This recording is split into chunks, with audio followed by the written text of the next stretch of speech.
Thank you. That's your turn. This question is for Ms. Robertson. It seems that there's a contradiction in the lowering of the overall TFW program. Specifically, I'm asking about New Brunswick, but with the launch of a new program aligning specifically to the needs in agriculture and fish processing. So the new program, of course, makes sense, but there is a big concern in New Brunswick relating to the decrease that might happen in other sectors: truck driving, hospitality, food service, sawmills, a variety of other sectors. I understand there might be some exemptions in health. But economists in New Brunswick are suggesting that our province best knows our needs, and our premier stated he wasn't consulted on these changes to the TFWs. I'm just interested in your comments on this. Thank you so much for the question, and I think I'll ask my colleague Mike McPhee, who manages the program, to answer that level of detail. Thank you.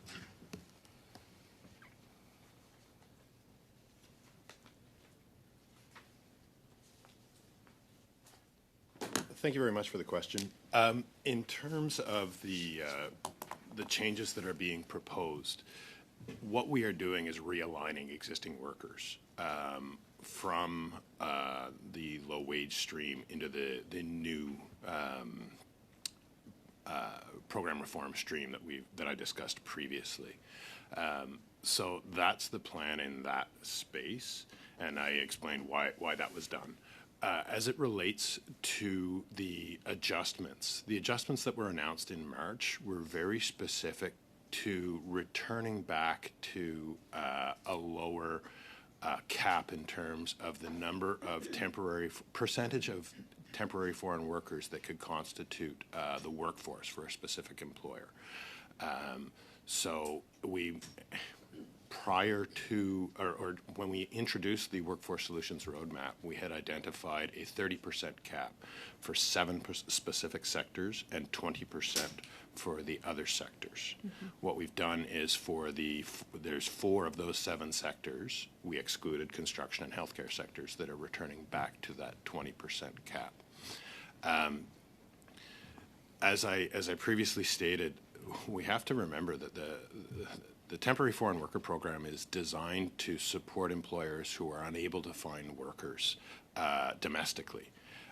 And when we look at it even further, I mean, as a portion of the entire labor force, the Temporary Foreign Worker Program represents about 1%.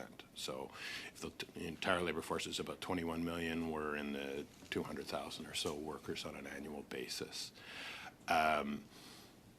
The reductions that we have seen in terms of the job vacancy rates across the country lead us to believe that we need to sort of transition away from this sort of higher dependency upon the Temporary Foreign Worker Program for workers when there potentially is a domestic labor force that is available to perform those functions.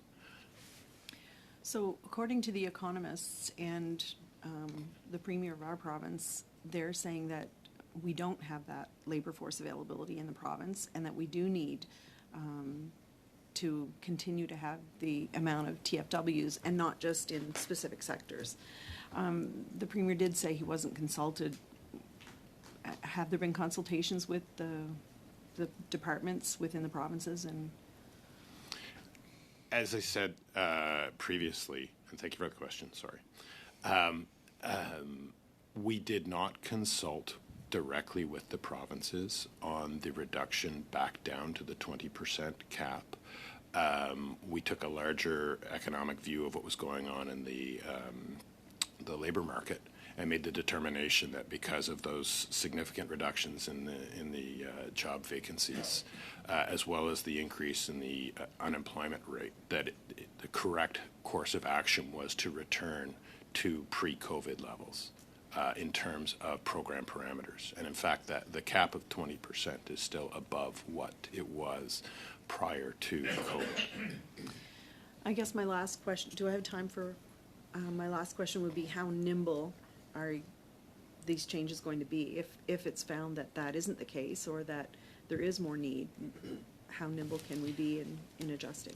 So while we didn't consult specifically on the drawing back or closing off some of those temporary measures associated with the workforce solutions. We have a really robust governance where we do engage with stakeholders from the industry, from provinces, from foreign governments, in order to get a proper handle on how we need to adjust the program to ensure that it is meeting the needs of employers. But we also have to remember that first and foremost, we need to ensure that in bringing in temporary foreign workers through the program, we are not having a negative impact on the local labour market conditions or preventing Canadians or domestic workers from accessing work.